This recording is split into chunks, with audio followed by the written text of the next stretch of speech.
Smickety TV.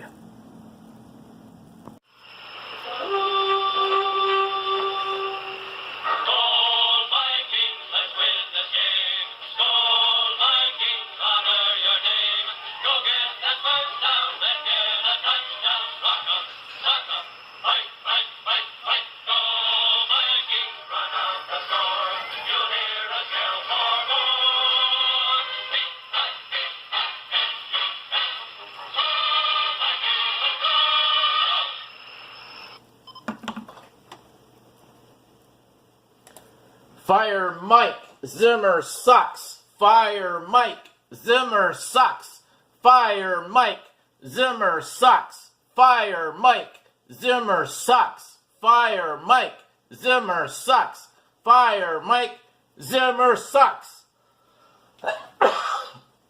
Excuse me here, people. All right. As you know, on September 17th, 2017, in Pittsburgh, Pennsylvania, the Pittsburgh Steelers defeated the Minnesota Vikings by the score of 26-9. I did predict that the Vikings were going to lose this game, although I didn't see some foreseeable things happening, or unforeseeable things happening. One of which was Mike Zimmer benching or kind of inactivating Sam Bradford due to an injury that they all knew about this week. And they just made a last-minute decision. He wasn't fooling the Steelers. If he was holding back that information so he could fool the Steelers, guess what? You're wrong, Mike Zimmer. You're a fucking idiot. Let me tell you something. Oh, my God, sorry. Let me tell you something. When this guy was hired, they said he was like, he's going to be a good coach, he's a good disciplinarian, he'll keep the players in line, it's all about discipline, blah, blah, blah, blah. And like halfway through his first season as a Minnesota coach, I could tell this guy was no disciplinarian. I could tell this guy was a loser. I could tell he's not Mr. Tough. He thinks he's Mr. Tough, but he's not Mr. Tough. And he's not smart, I'll tell you that much.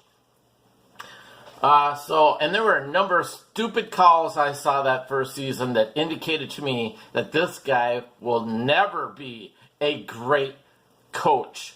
He'll at best be an average coach that will occasionally win the division with like a 10-6 record. That's about it. This guy sucks. He sucks. Mike Zimmer, Mike Tomlin ran circles around you. Mike Tomlin schooled you. I know he was your former coach, maybe your employer. Maybe you took it easy. I don't know. But you withholding the information that Sam Bradford had a high probability of being sat down, that should have been brought out to the fore. You wouldn't have fooled anybody on Pittsburgh's side anyways. You'd fool the media here, but you're not fooling anybody in Pittsburgh, especially Mike Tomlin and his defense. They knew you were going to sit Bradford because of that injury. Your chess match against Tomlin ended within 5 moves. You suck, Zimmer. You suck as a coach. And you should have just told people up front, there's a strong probability I'm going to be sitting Bradford because of his injury. And then prepare for both. And have your players thinking, all right, we might have to up our game in this game to help our backup quarterback Casey Keenum. And hopefully we can get out with a victory here, especially when you knew your offense was weak. But nope, that didn't happen. That did not happen. I think you came in thinking, oh, this is a road game and a non-conference team. If we lose the game, no big deal. Sorry, that's not good enough for me. Championship teams don't have gimme games given to the other team. I don't care what anybody says. And then everybody is going crazy. The media is going crazy thinking, oh no, maybe Bradford will be out for the whole season. Maybe Zimmer knows more than we think we know, or what he's letting on. And now we got people in the media going, well, maybe we should tank this season. Already into the second week of the season, and we got motherfucking pussies in the media that are big-time Vikings fans. Oops, sorry. Let me get this picture up. Big-time Vikings fans, and then they're already ready to throw in the towel. Why? Because they want a first-round draft pick. They want a top first-round draft pick so they can get a quarterback. Guess what? Great coaches, great teams don't need to rely on a high-end pick, on a very high-end pick in the first round of the draft to create a championship team. Teams have built, great teams have built their teams around draft picks that happen in the second round or the third round or the fourth round. So this is all just stupid when people are saying, well, we just should throw in the towel now and just lose every game after this or not try. That is fucking bullshit, and that's one of the fucking reasons why I hate living in this fucking state. There's so many fucking pussies in this state ready to throw in the towel. And another thing about this guy, he's supposed to be the great disciplinarian. Guess what? The Vikings, they led in penalties only by 1. Yeah, Pittsburgh had 10, the Vikings had 11 penalties. But the Vikings had 131 yards in total penalties. The Steelers only had 71. And not only that, but if this guy's supposed to be the great disciplinarian, if he's supposed to keep his players in check, shouldn't they be more disciplined out there on the field? Shouldn't the penalties be a little bit lower? I just never bought this tough guy thing from this coach here.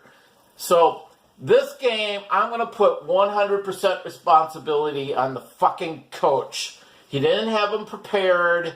He didn't let everybody know. I'm sure he might have told a few people on the team that he might be sitting Sam.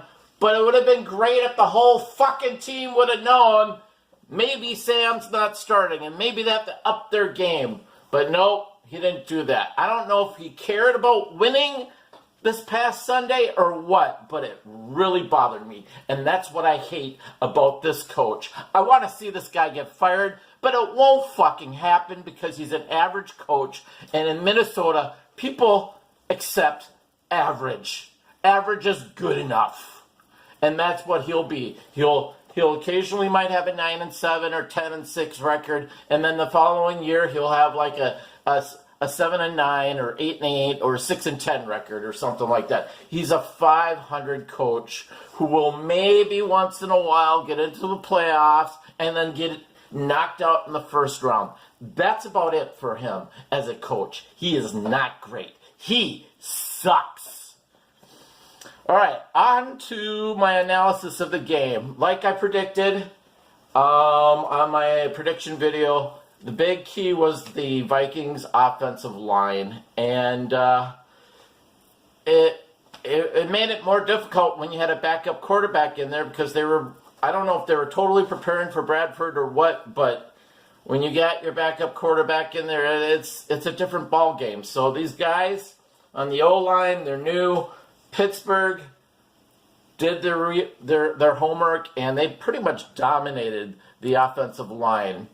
I want to see our Elfline. I think his name's Pat Elfline. He's our center, our rookie center.